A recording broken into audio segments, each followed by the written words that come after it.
Today I'm going to take you around and I'm going to show you this disaster property I just bought. This place needs a ton of work. However, when it's done, it should be all worth it. We should make a pretty penny on this one, so I'm excited for it. The series starts now. Let's get this going, guys.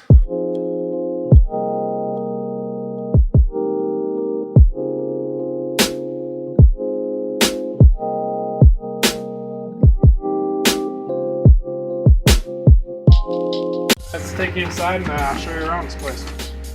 Come on in. Go down to the basement first.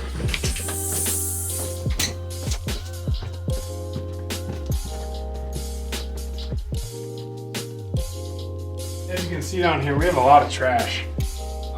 Like a really mildewy smell down here. It's not the most pleasant smell. We have a lot of electrical issues. Let's take a look at this basement here. We got a nice wide open slate here. Got a lot of room for expansion in this place. One idea that we have here is we're going to put a bedroom in right here. We have nice high ceilings for that. And we are going to be putting an egress window right here to make this a 4-bedroom house. And I got another cool thing I got to show you too here. We have plumbing and room for another bathroom down here, which is awesome. We have a sink that's plumbed, a toilet that's plumbed. Both of these items already meet code, which is awesome because all we gotta do is pretty much just do cosmetic stuff. We have the shower fixings right here, which is gonna be easy to just plop one in here. And yeah, that's awesome. So this house also has a sump system too, which is great. This is right here. You know what a sump system is? It's pretty much this drain tile that surrounds the perimeter of the property. When it rains, it collects water so it doesn't flood your basement out, and then pumps it all out. This place has pretty decent plumbing too. It's all PVC for the most part and copper. I didn't see any lead piping or anything like that, so that's great. Alright, now that we're making our way over here, this area right here is going to become a family room of sorts. Just come out here, hang down, have a couple beers, you know. Got a nice home built bar here. We're gonna actually try to salvage this thing. This thing's pretty cool, so this was definitely home built at one point.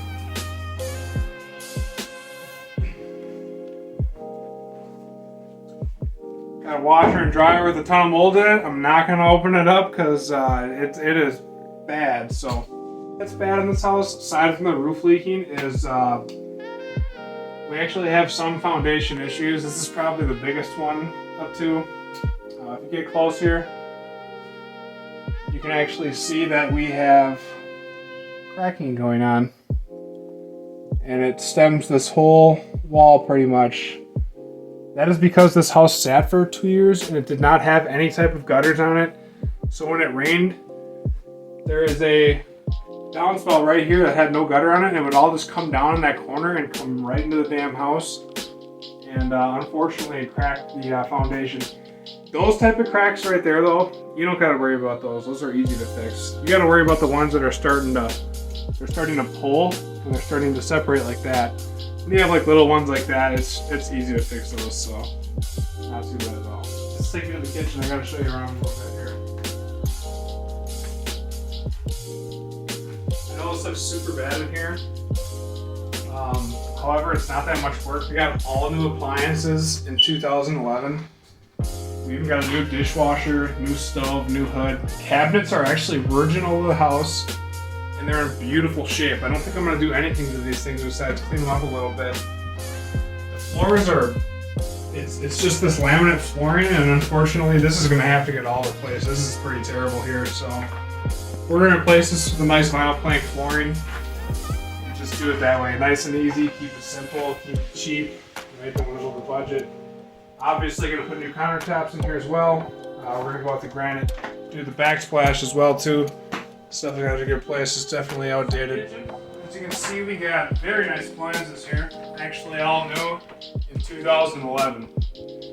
Cabinets are actually original to the house, surprisingly. They look great. I'm not gonna touch these things. These things are excellent. I just gotta wipe the paint off of them. Hopefully it comes off easily. And Yeah, the countertops definitely need to be redone. The backsplash needs to be gone through. Need to update that. Do a new kitchen sink as well. Run it back to the stove. All new stainless steel hood. All new stainless steel stove as well. This thing looks excellent, guys. All right, let's take it to the dining room now.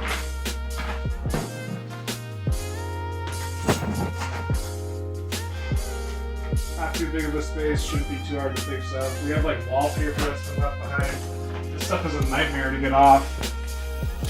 You have to peel it off, sand all this down because it's like an adhesive with a glue on it before you paint over it. So that's actually going to take quite a bit of work. So this, I know this doesn't look like much right here, but it's actually going to be quite a bit of work.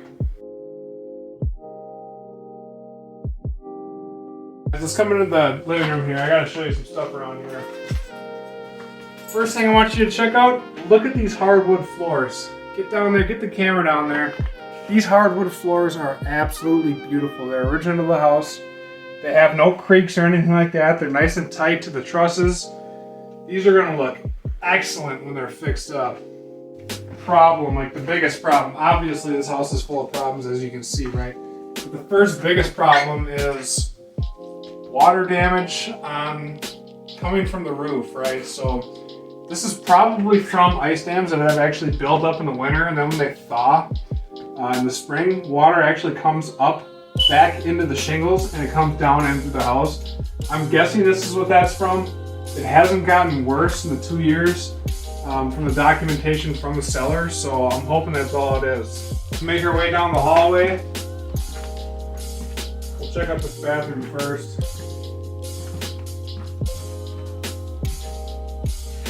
Got one of these fancy jacuzzi tubs in here.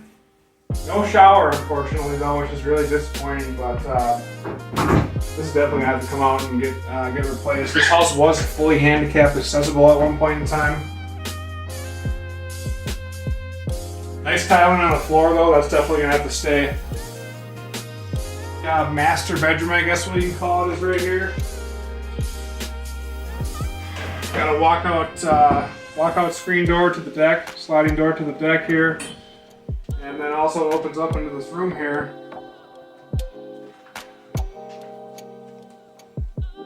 A lot of these doors have damage too, unfortunately. I'm definitely gonna have to replace these. These are cheap ones too. They're not the they're like the press board ones you get from like, you know, Menards and stuff, not the solid oak ones. We're gonna do solid oak in this place, you know. I gotta be careful in this room because I was informed that there's a lot of needles in here. See, there's just trash everywhere. This is the second bedroom of the house. Not much is going on in this room. This is probably one of the better rooms in terms of condition in the entire house. Alright guys, this is the last room in the house. This is the third bedroom here. So again, not too much work in this place. Everything's nice and the floors are nice and tight. It just needs to be cleaned out, painted, floors redone, and we're good to go.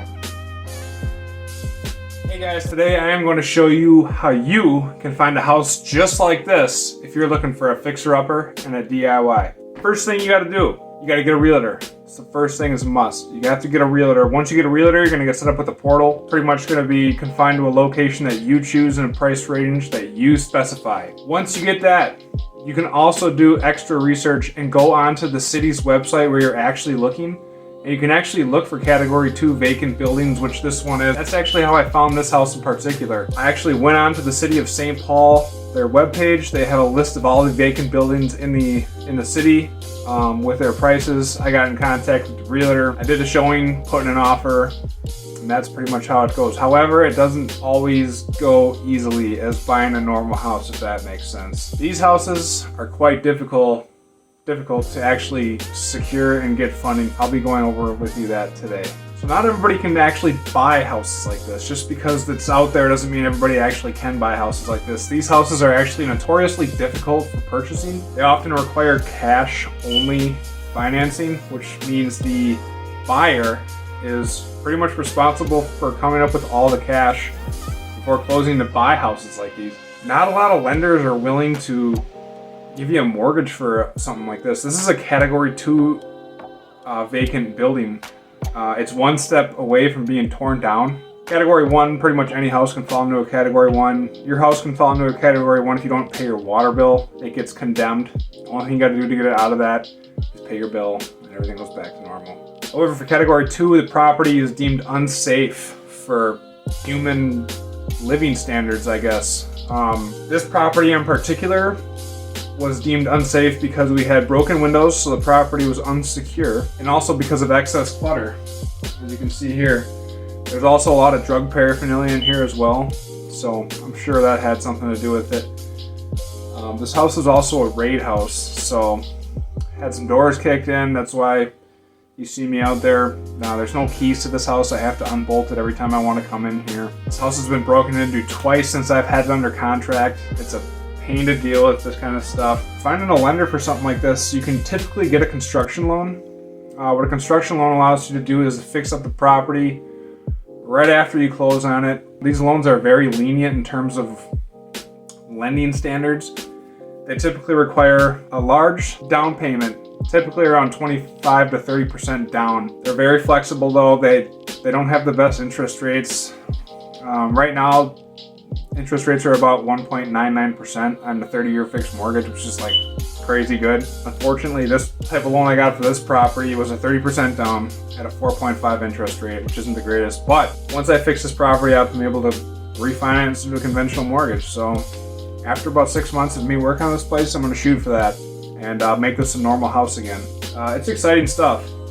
This house needs a decent amount of work. It's mostly cosmetic, which is good. As I've shown you earlier, there's quite a bit of water damage.